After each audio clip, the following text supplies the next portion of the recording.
الصلاة والسلام عليك يا نبي الله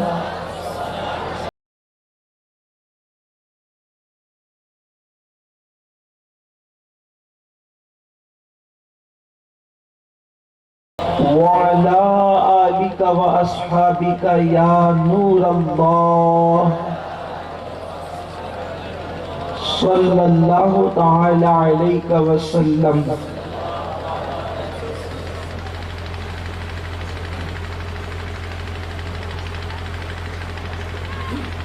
ہم خاک ہے اور خاک ہی ماوا ہے ہمارا. ہم خاک ہے اور خاک ہی ماوا ہے ہمارا. خاکی تو وہ آدم جد اعلیٰ ہے ہمارا. ہم خاک اڑائیں گے اگر خاک نہ پائی. ہم خاک اڑائیں گے اگر خاک نہ پائی. جس خاک میں مدفون شہ والا ہے ہمارا. میرے پیارے آقا صلی اللہ تعالی علیہ وآلہ وسلم کے پیارے دیوانوں، آیے کریمہ کے جس حصے کی تلاوت کرنے کا میں نے شرف حاصل کیا ہے، میرا اللہ اس کے متعلق مجھے حق کہنے اور آپ تمامی حضرات کو حق سن کر اس پر عمل کرنے اور اسے عام کرنے کی توفیق عطا فرمائے. آج سواد اعظم اہل سنت و جماعت کی عالمگیر تحریک سنی دعوت اسلامی کے زیر اہتمام چلنے والے دو ادارے، ایک تو جامعہ گلشن فاطمہ للبنات اور دوسرا جو لڑکوں کے لیے دارالعلوم جامعہ یا رسول اللہ نجم العلوم، اس سرزمین پر جاری و ساری ہے. بچیوں کے لیے ختم بخاری شریف کا پروگرام ہوا اور انشاءاللہ آنے والی کل کی شب اس میں جو بچے ہیں ان کے لیے حفظ اور قرأت کی دستار کا پروگرام ہمارے قائد محترم داعی کبیر عالمی خطیب انقلاب حضرت علامہ حافظ و قاری محمد شاکر علی نوری صاحب قبلہ مدث اللہ العالی کے اور جملہ علماء مشائخ کے ہاتھوں سے وہ کام انجام پائے گا. آج مجھے جس عنوان کے حوالے سے پابند کیا گیا ہے اسی مناسبت سے میں نے قرآن مقدس کی آیہ کریمہ کی تلاوت کی ہے. یہ دور مسابقت کا دور ہے. مسابقت کہتے ہیں کہ جب دو لوگ دوڑ رہے ہوں تو ان میں سے کوئی بندہ آگے نکل جائے، اور آج کے دور میں ہر انسان آگے نکلنے کی کوشش کر رہا ہے. دولت میں آگے، عزت میں آگے، شہرت میں آگے، ادب میں آگے، خطاب میں آگے، کلچر میں آگے، تہذیب میں آگے، تمدن میں آگے. انسان ہر چیز میں آگے بڑھنے کی کوشش کر رہا ہے. اور انسان آگے کب نکلتا ہے، آگے نکلنے کا طریقہ کیا ہوتا ہے؟ آج قوم مسلم نوجوانوں کی اور قوم مسلم کی فکر اور سوچ یہ ہے کہ صرف دولت کمانے سے ہم آگے نکل سکتے ہیں، صرف اچھے لباس پہننے سے ہم آگے نکل سکتے ہیں، پھر ہم اچھے مکانات بنانے سے آگے نکل سکتے ہیں. اچھی طرح یاد رکھنا، اگر دنیا کی دوسری قوموں کو اپنے قدموں میں جھکانا ہے، اگر دوسری قوموں کے اوپر رہنا ہے، اگر دوسری قوموں کے آگے ہاتھ پھیلانے کی بجائے ان کے دامن کے اندر کچھ دینا ہے اور ان لوگوں کو اپنے در کا بھکاری بنانا ہے، تو میرے پیارے آقا صلی اللہ علیہ وسلم کے پیارے دیوانوں، اس کا طریقہ کیا ہے؟ اگر روز اول کی طرف نگاہ کریں تو اللہ تبارک و تعالیٰ نے بظاہر ایک مٹی کا مجسمہ بنایا اور مٹی کے مجسمے میں اللہ نے روح ڈالی اور روح ڈالنے کے بعد اللہ اکبر وہ مجسمہ جو بنایا گیا تھا اسی کو حضرت آدم کہتے ہیں۔ حضرت آدم علیہ السلام سے پہلے اللہ اکبر کائنات کے اندر ایک سے ایک مخلوق جلوگر تھی، ایک سے ایک مخلوق موجود تھی، لیکن اللہ اکبر ان مخلوق میں سب سے زیادہ اگر اللہ کا تقرب کسی کو حاصل تھا، اللہ کا قرب کسی کو حاصل تھا تو اسے ملائکہ کہتے ہیں، اسے فرشتہ کہتے ہیں۔ فرشتہ کسے کہتے ہیں؟ جو ایک سیکنڈ کے لیے بھی اللہ کی نافرمانی نہ کرے، ایک سیکنڈ بھی رب کی مرضی کے خلاف نہ گزارے، ایک لمحہ بھی رب کی مرضی کے خلاف نہ گزارے۔ وہ فرشتے جو اللہ کی تسبیح کرتے ہیں، وہ فرشتے جو رب کی کبریائی بیان کرتے ہیں، وہ فرشتے جو اللہ کی عبادت میں مصروف ہیں، اللہ رب العزت ان سے پیار کرتا ہے، وہ اللہ سے پیار کرتے ہیں، ہر وقت اللہ کی عبادت میں ہے۔ اب آپ مجھے بتائیں ان کے بڑے بڑے منصب تھے، ان کے بڑے بڑے مقام اور مرتبے تھے، لیکن اللہ اکبر وہ سارے ملائکہ اگر جناب آدم کی تعظیم کرتے ہیں اللہ اکبر تو تسبیح کی بنیاد پر نہیں، اس لیے کہ ہزاروں سال کی تسبیح فرشتوں کے نام اعمال میں تھی، آدم کے نام اعمال میں تو ابھی ایک تسبیح بھی موجود نہیں ہے۔ ان کی زندگیوں میں سجدے موجود تھے، یہاں تو سجدہ بھی نہیں ہے، ابھی آدم نے کوئی سجدہ نہیں کیا۔ آدم ساجد بننے سے پہلے اگر مسجود بنے ہیں تو کس کی وجہ سے؟ اسی کو علم کہتے ہیں۔ حضرت آدم نے ابھی کوئی سجدہ نہیں کیا تھا اور فرشتے حضرت آدم کے آگے جھک گئے، ان کے لیے سجدہ کیا۔ وجہ کیا تھی؟ اللہ نے آدم کو علم دیا تھا۔ اللہ فرشتوں کے پاس سجدے تھے، فرشتوں کے پاس تسبیح تھی، فرشتوں کے پاس کبریائی بیان کرنے کا انداز تھا، لیکن حضرت آدم کے پاس علم تھا۔ پتا چلا کہ اللہ اکبر اسلام سجدوں سے اور تسبیح سے زیادہ اہمیت علم کو عطا کرتا ہے۔ سبحان اللہ۔ علم انسان کو اس منزل پر پہنچاتا ہے جہاں سجدہ نہیں پہنچا۔ اس کی وجہ یہ ہے کہ سجدہ محتاج ہے علم کا۔ جب تک علم نہیں ہوگا انسان کا سجدہ بھی درست نہیں ہوگا، جب تک کہ علم نہیں ہوگا عبادت بھی درست نہیں ہوگی۔ اسی لیے اسلام نے سجدے کی بات پہلے نہیں کی، اسلام نے عبادت کی بات پہلے نہیں کی، اسلام نے کوئی اور عبادت کا تذکرہ پہلے نہیں کیا۔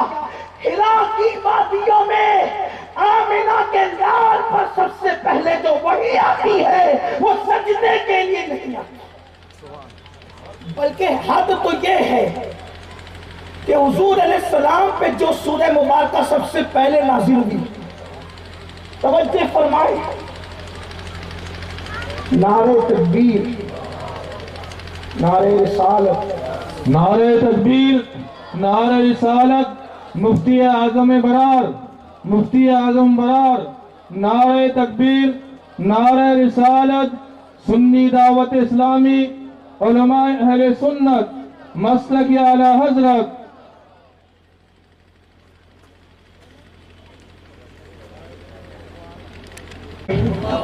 رب صلی وسلم دائما ابدا علی حبیبک خیر الخلق کلہم صلاۃ و سلام علیک یا جد الحسن والحسین۔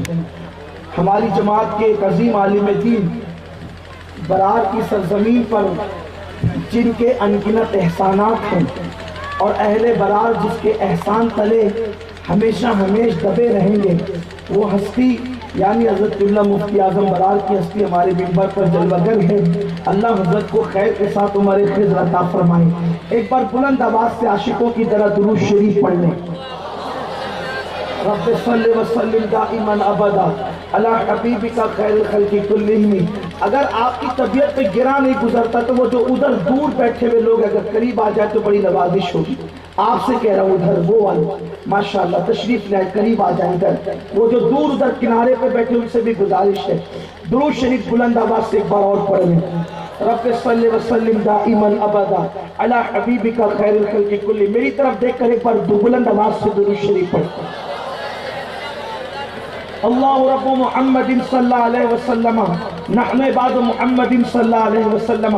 تو عرض یہ کر رہا تھا اسلام میں علم کی اہمیت کتنی ہے کہ اللہ نے محبوب پر جو سب سے پہلے آیت نازل فرمائی، اقرا پڑھیے، اللہ اکبر، اقرا کا اقرا پڑھیے، محبوب سے کہا گیا پڑھیے، بلکہ محبوب کے توسط سے امت سے کہا گیا، محبوب کی وساطت سے کہا گیا پڑھیے۔ اور یہاں پر ایک بات اور عرض کر دوں، بات نکل آئی ہے تو جب اس آیت کریمہ کا ذکر ہوتا ہے تو لوگ عجیب و غریب قصے اپنے انداز میں بیان کرتے ہیں، لوگ عجیب و غریب باتیں کرتے ہیں۔ دیکھو دیکھو، نبی کو پڑھنا نہیں آتا تھا اور جبریل پڑھانے آئے تھے۔ نادان مصطفیٰ جان رحمت صلی اللہ علیہ وآلہ وسلم کو تو اللہ نے معلم بنا کر کے بھیجا، وہ معلم بن کر کے آئے تھے۔ خدا کی عزت و جلال کی قسم، جتنا علم ان کے پاس تھا اتنا علم کا تصور کوئی کر نہیں سکتا۔ میرے آقا صلی اللہ علیہ وسلم کے پیارے دیوانوں، حضرت جبریل علیہ السلام حضور علیہ الصلوۃ والتسلیم کے سینے سے لپٹتے ہیں یا حضور کو لپٹاتے ہیں، اور لپٹانے کے بعد جب حضور کو دباتے ہیں تو کبھی کبھی لوگ یہ بھی کہتے ہیں حضور کو ایسا دبایا جبریل نے کہ حضور علیہ السلام کانپنے لگے۔ میں کہتا ہوں یہ تو درایت کے بھی خلاف ہے۔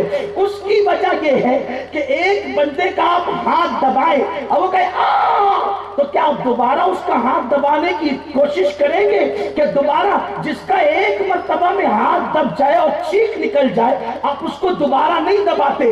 بلکہ بلا تمثیل سے اتنا عرض کرنا چاہتا ہوں، ننھا سا بچہ باپ کا ہاتھ دبا رہا ہے لیکن باپ کا ہاتھ دبتا نہیں، تو بچہ ایک بار دبا کر کے تھکتا ہے، پھر ہٹتا ہے، پھر دباتا ہے، پھر ہٹتا ہے، پھر دباتا ہے، پھر ہٹتا ہے۔ آپ مجھے بتائیں جس کا ہاتھ دب جائے دوبارہ دبایا نہیں جاتا اور جو نہ دبے بار بار کوشش کی جاتی ہے، بلا تمثیل اگر ایک ہی بار میں نبی پر کپ کپی تاری ہو گئی تھی تو دوبارہ سے بارہ نبی کو دبانے کی حاجت کیا تھی؟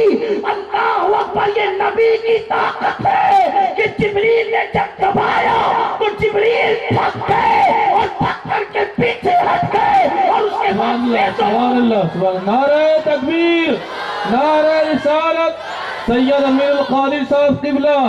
اس لیے کہ جس سینے کو قرآن علم نشرح کہتا ہے اس سینے مبارکہ کی شان کیا ہوگی، جس سینے کی عظمت قرآن یوں بیان کرتا ہے۔ اللہ فرماتا ہے اگر اس قرآن کو ہم کسی پہاڑ پر نازل کرتے اللہ اکبر تو کیا ہو جاتا؟ لو انزلنا هذا القرآن على جبل لرأيت خاشعا متصدعا من خشیۃ اللہ۔ اگر یہ پہاڑ، اگر یہ قرآن کسی پہاڑ پر نازل ہوتا تو تم ضرور دیکھتے پہاڑ کو ریزہ ریزہ ہوتے۔ اللہ کی حیبت کی وجہ سے جہاں پہاڑ ریزہ ریزہ ہوتا ہے اس بوجھ کو مصطفیٰ جان رحمت کا سینہ اٹھاتا ہوا نظر آتا ہے۔ یہ اپنے نبی کی شان ہے۔ تو حضور پہ جو پہلی آیت آئی اقرا، پڑھیے پڑھیے، اللہ کے قرب کی سب سے عظیم منزل کا نام ہے پڑھیے۔ لیکن کچھ لوگ یہ بھی سمجھتے ہیں کہ صرف پڑھنے سے کام چل جائے گا، سجدے کی ضرورت نہیں ہے، تو اسی صورت میں آغاز پڑھنے سے کیا، انجام سجدے میں۔ پتا چلا پڑھے لکھوں کو پڑھ کے اکڑنا مت، ورنہ اللہ کا قرب نہیں ملے گا۔ پڑھ کے جھکنا، جھکو، سجدہ کرو اور اللہ کے قریب ہو جاؤ۔ اسی سورہ مبارکہ آغاز پڑھنے سے انجام سجدے پہ، ابتدا تعلیم سے انتہا عبادت پر ہے۔ تو پتا چلا علم بھی ضروری ہے، لیکن صرف علم نہیں، اس کے ساتھ عبادت بھی ضروری ہے۔ اور قوموں میں اور ہمارے پڑھنے میں فرق یہ ہے، وہ عبادت کے بغیر پڑھتے ہیں اور ہم عبادت کے ساتھ پڑھتے ہیں۔ اس لیے جو ترقی مسلمانوں کو ملتی ہے وہ دنیا کی کسی قوم کو نہیں مل سکتی۔ لیکن آج اللہ مسلمانوں میں تعلیم کا معیار کتنا گرتا ہوا نظر آ رہا ہے۔ مسلمان جاہل ہوتے جا رہے ہیں، مسلمان ان پڑھ ہوتے جا رہے ہیں، مسلمان علم کے میدان میں پیچھے ہوتے جا رہے ہیں۔ بڑی معذرت کے ساتھ سنیو، آج تو کہتے ہیں مولانا بچوں کو پڑھا کے ملنا کیا ہے؟ ہم کہتے کیا چاہتے ہو تم؟ آپ کہیں گے نوکری تو ملتی نہیں۔ نادان، پڑھنا نوکری کے لیے نہیں ہوتا، پڑھنا حضور کے فرمان پر عمل کرنے کے لیے ہوتا ہے، پڑھنا انسان کو انسان بنانے کے لیے ہوتا ہے۔ اور یوں بھی میں کہتا ہوں یار نوکری نوکری کب تک کرو گے؟ آخر نوکری کیوں بننا چاہتے ہو؟ تم آقا کیوں نہیں بننا چاہتے؟ تعلیم نوکری کے لیے نہیں ہے، تعلیم عقائد کے لیے، تعلیم نوکری کے لیے نہیں، تعلیم جہاں بانی کے لیے ہے، تعلیم نوکری کے لیے نہیں ہے بلکہ تعلیم شہنشاہیت کے لیے۔ آپ سے پوچھنا چاہتا ہوں قدرت نے جس کو اپنا خلیفہ بنایا یہ کیوں نہیں کہا پہلے دن کی اس کی عبادت کو دیکھو؟ قدرت نے خلیفہ کی عبادت نہیں بتائی بلکہ عابدوں کو سجدہ کرنے کا حکم دیا۔ قدرت نے خلیفہ کا علم بتایا اور بتا دیا کہ اللہ کا نائب زمین پہ وہ ہے جو علم والا ہے۔ اور دیکھو تو صحیح علم کہاں کہاں؟ حضرت سلیمان علیہ السلام سے پوچھا گیا سلیمان بادشاہت لوگے یا علم لوگے؟ تو سلیمان علیہ السلام نے کہا مجھے علم چاہیے۔ جب علم لیا تو اس کی برکت سے بادشاہت خود بخود مل گئی۔ علم وہ ہے جو جناب یوسف علیہ السلام کو مصر کے جیل سے نکال کر مصر کے تخت پہ بٹھاتا ہے۔ کم و بیش 10 سال تک یوسف علیہ السلام مصر کی جیل میں رہے۔ جب بادشاہ نے خواب پریشاں دیکھا، یہ خواب پریشاں کیا ہے؟ خواب پریشاں اس کو کہتے ہیں، صوفیہ فرماتے کہ انسان خواب دیکھ کر اس کو بھول جائے گا، خواب دیکھ کر اس کو بھول جائے، اس کو خواب پریشاں کہتے ہیں۔ اب آپ مجھے بتائیں بڑے سے بڑا علم والا اسی خواب کی تعبیر بتائے گا جب خواب بیان کیا جائے، دیکھنے والا جب خود خواب بھول جائے تو پھر اس کی تعبیر کیسے ہو سکتی ہے؟ اسی کو خواب پریشاں کہتے ہیں۔ بادشاہ نے خواب پریشاں دیکھا، خواب پریشاں، اور پھر کہا کہ میں نے خواب دیکھا ہے، بتاؤ میں بھول گیا کون سا خواب ہے۔ بڑے بڑے نجومی اور علم والے کہنے لگے تو نے دیکھا خواب، ہم کیا بیان کریں؟ تو کسی نے کہا کہ ایک ایسا بندہ بھی ہے خواب نہ بھی دیکھو، آپ نے تو دیکھا ہے، خواب نہ بھی دیکھو اور وہ تعبیر بول دے تو وہ تعبیر پوری ہو جاتی ہے۔ یہ نبیوں کی شان ہے، نبی کی شان نبوت یہ ہے۔ وہ کون لوگ ہیں جو کہتے ہیں کہ نبی کے چاہنے سے کچھ نہیں ہوتا؟ نبی کی زبان اگر ہل جائے تو جس کے لیے کہے کہ تو قتل ہوگا تو وہ قتل ہوتا ہے، جس کو کہے کہ تو آزاد ہوگا تو وہ آزاد ہوتا ہے، اس لیے کہ نبی کی زبان سے جو بات نکلتی وہ ہو کر رہتی ہے۔ تو کہا وہ خواب پریشاں دیکھے تو ذرا وہ جو جیل میں ہے نا وہ یوسف ان کو بلاؤ، وہ بتا سکتے۔ تو جب لوگ آئے تو آنے کے بعد کہا کہ آپ بادشاہ کا کوئی خواب بتا سکتے؟ کہا میں جانتا ہوں، لیکن پہلے تو یہ کہ مجھ پہ جو الزام لگا اس کو صاف کیا جائے۔ اس کے بعد پھر فرمایا کہ میں آؤں گا، الزام صاف کیا گیا، معاملات کلیئر کی گئے، تفصیل میں نہیں جاتا۔ یوسف علیہ السلام جب بادشاہ کے پاس گئے تو مفسرین فرماتے ہیں بادشاہ کئی زبان جانتا تھا، اس نے حضرت یوسف کو چیک کرنے کے لیے زبانیں بولی، حضرت یوسف نے ہر زبان میں اس کا جواب دیا، لیکن جو زبان یوسف علیہ السلام نے بولی وہ بادشاہ کو بولنا نہیں آئی۔ آپ کو حیرت ہوگی کہ جب جناب یوسف اتنی زبانیں جانتے ہیں تو جانے یوسف کتنی زبانیں جانتے ہیں۔ وہ تو بڑے بدبخت ہیں جو کہتے ہیں کہ نبی ہمارے مدرسے میں آ کے اردو سیکھیں۔ ان لوگوں کو کیا خبر جن کی خود کی اردو ٹھیک نہیں، وہ نبی کو کیا سکھائیں گے؟ یہ الگ سی بات ہے، میں اس کی طرف بھی نہیں جاتا۔ بہرحال جناب یوسف علیہ السلام کو اللہ نے علم دیا تھا۔ حضرت یوسف علیہ السلام نے کہا بولو بات کیا؟ کہا خواب پریشاں دیکھا ہے۔ فرمایا تیرا خواب یہ ہے۔ وہ خواب پورا سنایا، مجھے پتا ہے وہ خواب آپ کو ہی پتا ہوگا، میں اس کو دہراتا نہیں کیونکہ میرا عنوان وہ نہیں ہے۔ آپ نے بتایا سوکھی بالیوں کے متعلق، ہری بالیوں کے متعلق، سوکھی گائے کے متعلق، موٹا تازہ گائے کے متعلق آپ نے پوری بات بتائی۔ اس کو اپنا خواب یاد آیا، جناب یوسف علیہ السلام نے اس کی تعبیر بھی بتائی۔ جب تعبیر بتائی تو بادشاہ نے سوچا کہ جو خواب بھی بتائے تعبیر بھی بتائے یہی معاملہ پھر یہ سنبھالے گا کون؟ تو حضرت یوسف علیہ السلام نے جو بات کی قرآن اس کو حکایتاً یوں بیان کرتا ہے، انی حفیظ علیم۔ یہ نہیں کہا کہ میں متقی ہوں مجھے بادشاہت دو، یہ نہیں کہا کہ میں سجدہ کثرت سے کرتا ہوں مجھے، سب علم و تقوی سجدہ سب کی اہمیت اپنی جگہ ہے، لیکن جب بادشاہت کی بات آئی تو جناب یوسف نے کہا انی حفیظ علیم، میں علم والا ہوں اور حفاظت کرنے والا ہوں، یہ تخت میرے سپرد کر دیا۔ سبحان اللہ۔ دیکھا علم کی دلیل، پتا چلا شہنشاہیت انہیں ملتی ہے بادشاہ جن کے پاس علم ہوتا ہے۔ آج سچر کمیٹی کی رپورٹ کے مطابق تو ٹوائلٹ صاف کرنے والوں سے بھی زیادہ کم اگر کسی کے پاس علم ہے تو وہ قوم مسلم ہے، جو لوگوں کو علم کی خیرات دیتے تھے۔ آج وہ اپنے بچوں کو علم پڑھانا نہیں چاہتے، اپنے بڑے بڑے شوق پال رکھے، گٹکا کھا کر کے تھوکتے کئی 100 روپے کا، سگریٹ پہ آگ لگاتے کئی 100 روپے کی سگریٹ میں، کہتے مولانا غربت ہے مسلمان پڑھائیں کہاں سے؟ سگریٹ کے لیے پیسے تیرے پاس، گٹکا کھا کے تھوکنے کے لیے پیسے تمہارے پاس، ہر شادی میں نئے نئے لباس کے لیے پیسے تمہارے پاس، پڑھانے کے لیے کیوں پیسے نہیں؟ 3 ٹائم کی بجائے 1 ٹائم کھاؤ، اپنی اولاد کو پڑھاؤ۔ اگر اولاد کو پڑھانے میں صرف 20 سال آپ نے قربانی دی، آپ کی کئی نسلوں کی تقدیر سمجھ سکتی ہے۔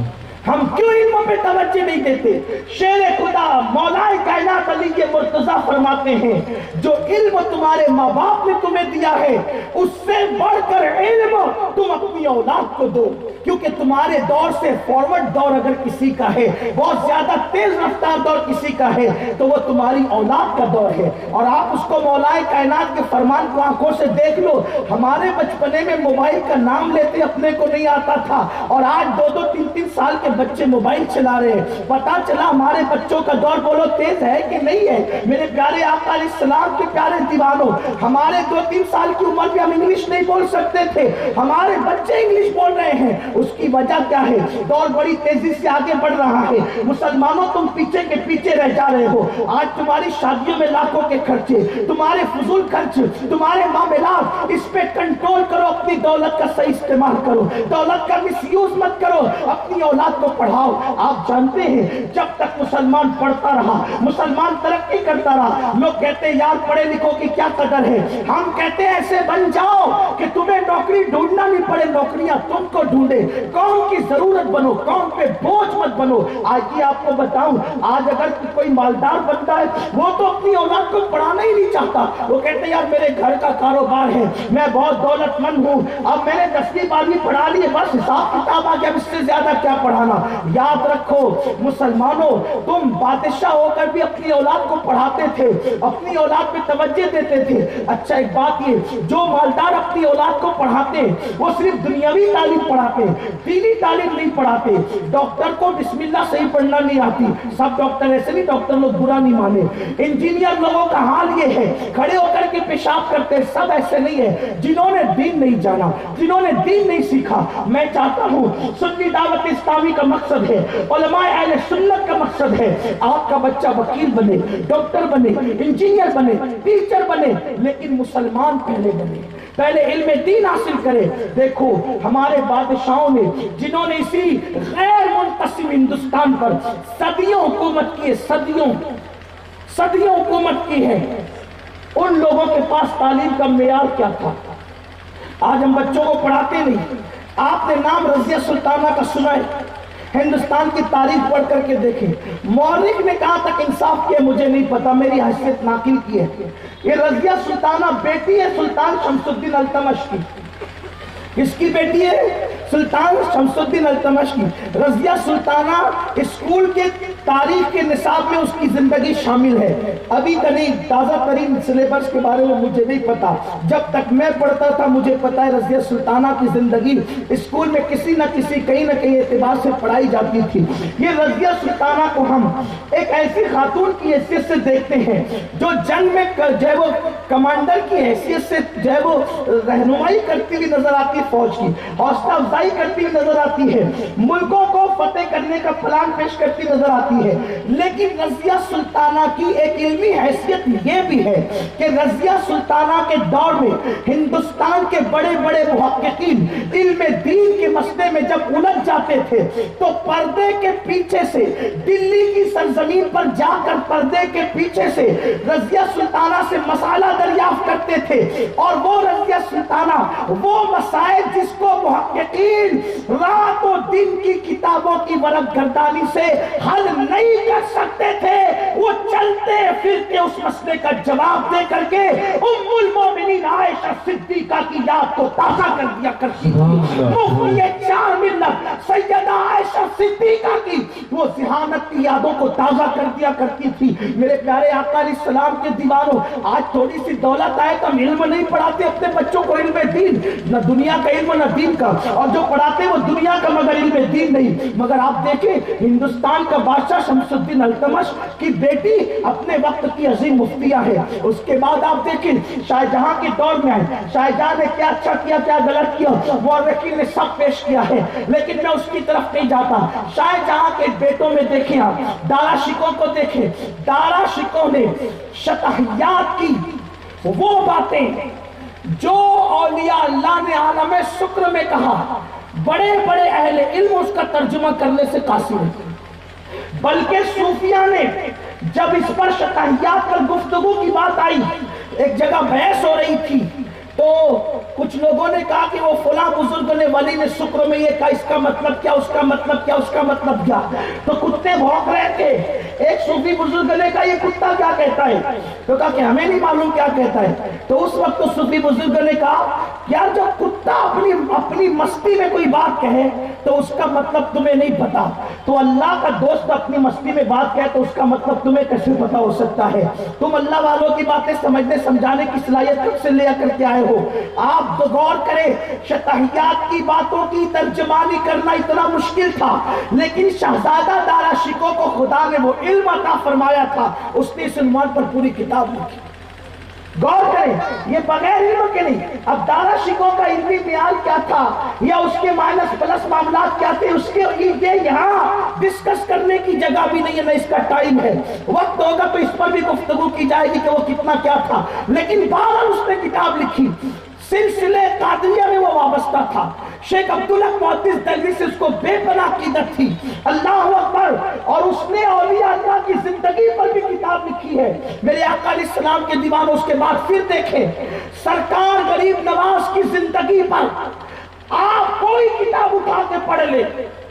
میرا چیلنج ہے تاریخ کا ایک چھوٹا سا طالب علم ہونے کی حیثیت سے، میں کوئی علامہ نہیں، میں کوئی بہت علم والا خطیب نہیں، ایک چھوٹا سا طالب علم علماء کی جوتیاں سیدھی کرنے والا، سرکار غریب نواز کی حیات پر آپ کسی بھی مصنف کی کتاب اٹھا کے پڑھ لیں، اس کے حاشیے میں آپ کو مونس الارواح کا حوالہ ضرور ملے گا۔ مونس الارواح کے بغیر کوئی غریب نواز کی سیرت مکمل نظر نہیں آتی۔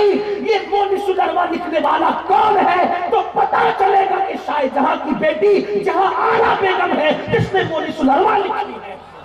سبحان اللہ، سبحان بڑے اللہ۔ بڑے علامے مونس الارواح کے بغیر غریب نواز کی زندگی اور حیات کو مکمل نہ لکھ سکے۔ آخر وہ جاہل تو نہیں رہی ہوگی، اگرچہ مونس الارواح مختصر ہے لیکن اس وقت وہ ہر کتاب کی زینت ہے، اس کا حوالہ بڑا اہم مانا جاتا ہے۔ جہاں آرا بیگم کا آپ سے میں پوچھنا چاہتا ہوں، یہ علم دین کی رہنمائیاں تھی، لیکن آج علماء کو ہلکا سمجھ رہے، یہ مولویوں کو کیا آتا ہے؟ ارے جو مولوی کو آتا ہے وہ تمہیں نہیں آتا، کیونکہ تم نے انسان کی کتاب پڑھی ہے، مولوی نے اللہ کی کتاب پڑھی۔ سبحان اللہ، سبحان اللہ۔ آپ مولوی کو بیوقوف سمجھتے ہو، سبحان اللہ۔ عالموں کی قدر اٹھ گئی ہے تمہارے درمیان سے۔ اور سن لو، جو عالم دین کو ہلکا سمجھے گا اس کا خاتمہ کفر پر ہونے کا اندیشہ۔ آپ کیا سمجھتے ہیں؟ آپ کسی جج کی تعظیم تو کرتے ہیں، وکیل کی تعظیم تو کرتے ہیں، عالم کی تعظیم نہیں۔ عالم کو بیت جوتیاں سمجھ رکھیے، کیونکہ تمہارے پاس علم دین کی اہمیت نہیں۔ جج آ جائے تو پورا گھر لگ جائے گا خدمت میں، اور عالم ہے تو کہا ذرا مولانا بیٹھے تھوڑا کام میں ہے۔ کیوں؟ آپ کی ذلت کی وجہ یہ بھی ہے تم نے نبی کے علم کو سیکھنے والے کو چوکھٹ پہ بٹھایا، دنیا کے علم سیکھنے والے کے لیے اپنی کرسی چھوڑ دی تو قدرت نے تمہیں ذلت کے گھاٹ اتار دیا۔ تھوڑی سی چربی چڑھتی ہے، تھوڑی سی دولت آتی ہے تو سب سے پہلے نفرت آپ کو دینداروں سے ہوتی ہے، داڑھی والوں سے ہوتی ہے، مسجد و منبران کے وارثوں سے ہوتی ہے۔ یاد رکھو، آؤ دیکھو، لوگ کہتے ہیں ہم بادشاہ پہلے کیسے تھے؟ کب تک تم بادشاہ تھے؟ جب تک تم علم کے ساتھ باعمل تھے تب تک بادشاہ تھے۔ بڑی مشہور سی بات ہے، شمس الدین التمش کا ذکر نکلا نا، تو آئیے تھوڑا سا ان کی زندگی کی طرف چلتے ہیں۔ یہ شمس الدین التمش کون ہے پتہ ہے؟ یہ غلام تھا، بغداد کے بادشاہ کا غلام شمس الدین التمش۔ تھوڑا سا ذرا میں تھا کہہ دیا کروں تو آپ اس کو برداشت کر لیا کریں، کیونکہ میں اس واقعے کی سنگینی کو مکمل آپ کے دماغ تک پہنچانا چاہتا ہوں۔ یہ کہوں گا نا کہ غلام تھے تو تھوڑا سا آپ کو کچھ اس کی اہمیت پتہ نہیں چلے گی، تو اس لیے میں آپ کے سامنے یہی بات کہنا چاہتا ہوں تاکہ واقعے کی سنگینی آپ کو پتہ چلے۔ بغداد کے بادشاہ کا غلام ہے شمس الدین التمش۔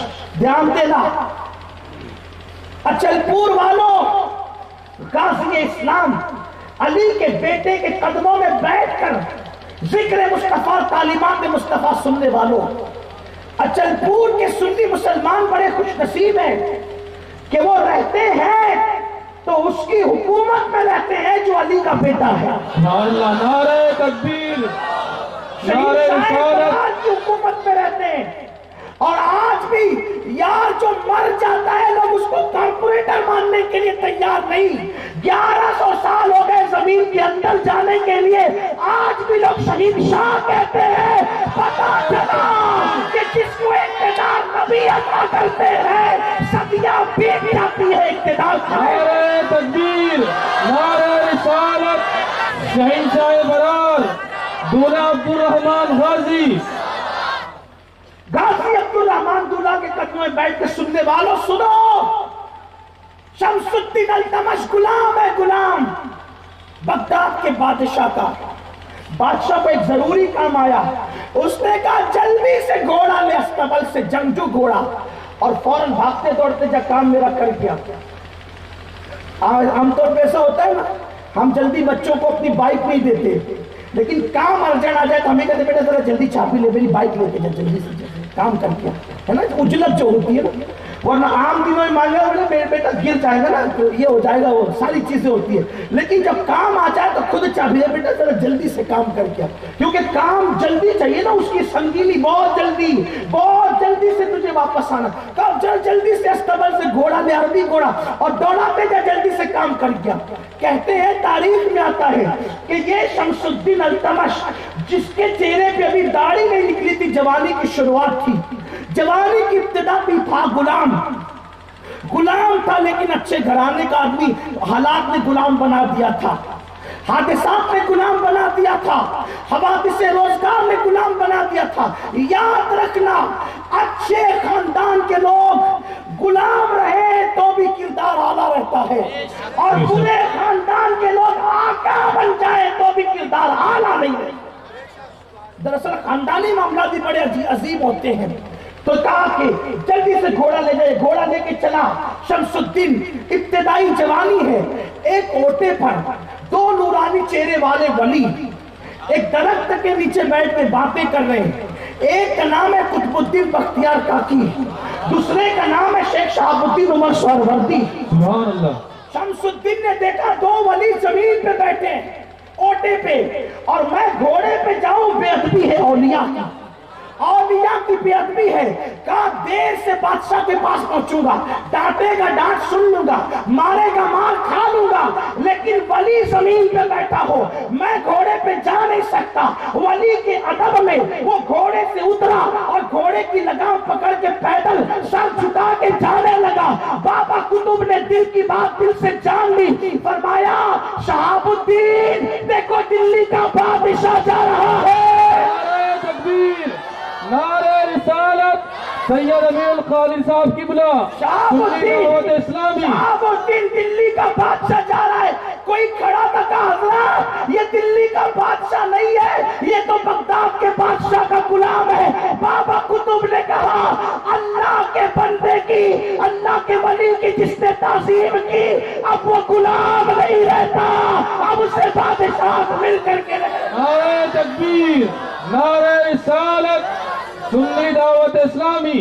مجھے حیرت ہے، حیرت در حیرت ہے، ولی کی تعظیم میں زمین پہ آ جائے تو خدا ہے۔ علامہ سید سلیمان اشرف بہاری اعلیٰ حضرت کے پاس لاتے ہیں اور لانے کے بعد اعلیٰ حضرت امام اہل سنت چند منٹوں میں اس کا مسئلہ حل کر دیتے ہیں، اور وہ کہتا ہے کہ مولانا آپ نے ریاضی سیکھا کہاں سے ہے؟ تو فرمایا کہ سنہری جالیوں سے۔ سبحان اللہ، سبحان اللہ۔ اس نے کہا کہ علم لدنی اب تک کہ سنتا رہا، آج میں اپنی آنکھوں سے دیکھتا ہوں۔ آپ کیا سمجھتے ہیں؟ امام اہل سنت کہتے ہیں کہ میں نے یہ جمع تفریق ضرب یہ جو چیزیں ہوتی ہیں نا بس اتنا ہی سیکھا، اس سے زیادہ میں سیکھنا چاہتا تھا تو میرے دادا نے کہہ دیا بیٹا سنہری جالیوں سے سب مل جائے گا، اس میں اپنا وقت برباد مت کر۔ یہ چیزیں آپ کیا سمجھتے ہیں؟ لیکن آج علم سے ہمیں دور رکھنے کی کوشش اور سازش ہو رہی ہے، اس لیے علم کی طرف پیش قدمی کرو، امام بنو گی، قیادت ملے گی، سیادت ملے گی۔ سیادت مطلب سرداری، ورنہ جو نسبی سیادت ہے وہ تو کسی کو مل بھی نہیں سکتی، وہ ایک الگ عنوان ہے۔ علامہ فضل خیر آبادی رحمت اللہ علیہ جج بھی ہیں، ظہر کی اذان سے پہلے کورٹ میں بیٹھ کے فیصلہ کرتے ہیں، اذان ظہر کے بعد مسجد میں آ کے نماز پڑھاتے ہیں۔ ہم کیوں نہیں چاہتے کہ وہ دن لوٹ آئیں، وہ سنہری اور حسین دن لوٹ آئیں؟ کون سے دن؟ کون سے دن؟ وہ دن کہ جو جج ہوتا تھا کورٹ کا وہی ہماری مسجد کا امام ہوتا تھا، جو وکیل ہوتا تھا وہی تراویح پڑھانے والا ہوتا۔ آپ نے نہیں سنا؟ مشہور سی بات ہے، یہ سلطان اورنگزیب عالم ہے، اسی پہ بات ختم کرتے ہیں۔ اورنگزیب دلی کی جامع مسجد میں خود تراویح پڑھاتا ہے۔ ہندوستان غیر منقسم ہندوستان کا بادشاہ دلی کی جامع مسجد میں خود تراویح پڑھاتا ہے۔ آپ سے پوچھتا ہوں میں، کیا آئی ایس آفیسر تراویح نہیں پڑھا سکتا؟ وہ دن لوٹ کے نہیں آ سکتا؟ کیا کوئی وکیل ہماری مسجد کا امام نہیں ہو سکتا؟ کیوں نہیں ہو سکتا؟ کوشش ہوگی تو ضرور ہو سکتا۔ اور سنی دعوت اسلامی ہمارے امیر محترم اس کی طرف پیش رفت کر رہے ہیں۔ الحمدللہ 15 انگلش اسکول سنی دعوت اسلامی قائم کر چکی ہے، اور ابھی پورے ملک میں قائم کرنے کا پلان ہے، کیونکہ کسی نے کہا ہے کہ یوں قتل کے بچوں سے وہ بدنام نہ ہوتا۔ افسوس کہ فرعون کو کالج کی نہ سوجی، فرعون غلام بنانے کے لیے لڑکوں کو قتل کرتا تھا، لڑکیوں کو زندہ رکھتا تھا تاکہ قوم کو غلام بنائے۔ شاعر کہتا ہے یا وہ قتل نہیں بھی کرتا، اگر کالج شروع کر دیتا تو بھی غلام بنا لیتا، کیونکہ قتل سے جو کام ہوا وہ کالج سے بھی ہو سکتا تھا۔ کیوں؟ کالج سے الحاد پھیل رہا ہے، بے دینی پھیل رہی ہے، عشق مجازی پھیل رہی ہے، اسی طریقے سے عریانیت پھیل رہی ہے، گندگی پھیل رہی ہے۔ کالج کے جو لڑکے لڑکیوں سے افیئر نہیں کرتے ان کو معاذ اللہ گے کی ڈگری دی جاتی ہے، ان کو مذاق اڑائے جاتے ہیں، تو گے استغفر اللہ لا الہ الا اللہ، یہ ساری چیزیں ہیں۔ لیکن یاد رکھو کالج کی مخالفت تو کر نہیں سکتے کیونکہ ضرورت ہے، اسکول کی مخالفت تو کر نہیں سکتے کیونکہ ضرورت ہے، تو پھر کیا کریں؟ ہمارے امیر نے کہا کالج کی عریانیت کا رونا رونے سے اچھا ہے کیوں نہ ایسا کالج بنائے جہاں عریانیت نہ ہو، جہاں پردے کا نظام ہو۔ اسکول کی گندگی میں رونا رونے کی بجائے کیوں نہ خود ہم ایسا اسکول بنائے جہاں پر جس کا آغاز شرک یا کلمات سے نہ ہوتا ہو بلکہ قصیدہ بردہ شریف سے ہوتا ہو۔ سبحان اللہ، سبحان اللہ۔ 15 اسکول بن گئی دیکھتے دیکھتے۔ کسی نے کہا ہے، اچھے سے شعر یاد نہیں آتا لیکن اس کا مفہوم یہ ہے، ایک ایسا بھی پیڑ آنگن میں لگایا جائے جس کا ہمسائے کے آنگن میں بھی سایہ جائے۔ سنیو اٹھو، عزم کرو، کوشش کرو، کاوش کرو، لڑنے سے کام نہیں ہوگا۔ دنیا تمہیں مٹانا چاہتی ہے، متحد ہو جاؤ، سلاسل کے جھگڑے مٹا دو، تنظیموں کے جھگڑے مٹا دو، سارے عاشقان رسول متحد ہو کر ایک پلیٹ فارم پہ آ کے کام کرو۔ کام کرو گے قبر میں آرام کرنا نصیب ہوگا، ورنہ قبر میں اتنی گھٹائی پٹائی اور ٹھکائی ہوگی کہ کہیں تم دم نہیں لے سکو گے۔ اس کو ہلکی میں بات نہیں لینا، ہاں اس لیے کہ جو کام نہیں کریں گے فتنے کریں گے ان کی قبر جہنم کے گڑھوں میں سے گڑھا ہوگی۔ اگر قبر کو جنت کے باغوں میں سے باغ دیکھنا چاہتے ہو تو مصطفیٰ جان رحمت کے گلشن کی آبیاری کرو، محنت کرو، مشقت کرو. آؤ ہم تو اپنے بچوں کو پڑھانے ہی